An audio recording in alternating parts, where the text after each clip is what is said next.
5 octobre, le soldat.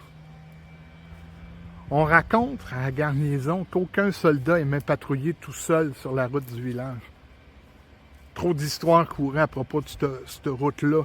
Des bruits étranges de pas qui suivaient les soldats sans jamais se montrer. Un soir d'octobre, il y a un caporal plus brave que les autres qui a été désigné pour faire sa ronde. Il a marché d'un pas ferme, son fusil à l'épaule, sifflant pour se donner de la contenance. La nuit était calme. Il y avait juste le bruit du froissement des feuilles dans le vent. Un moment donné, en arrière de lui, il a entendu un pas régulier, lourd, qui imitait le sien à la perfection. Il s'est arrêté, le bruit a arrêté. Il a repris sa marche, le pas a repris, exactement au même rythme que le sien. Là, d'un mouvement brusque, il s'est retourné, la route était vide.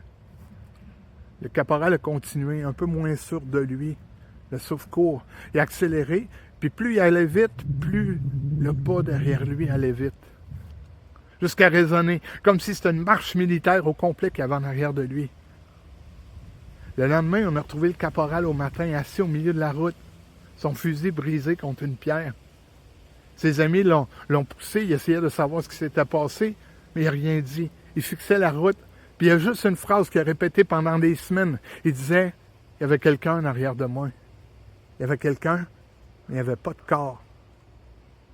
Depuis ce temps-là, la route est évitée. Les rares soldats qui y vont jurent à chaque fois avoir entendu des pas. Comme une marche qui ne s'arrêtera jamais.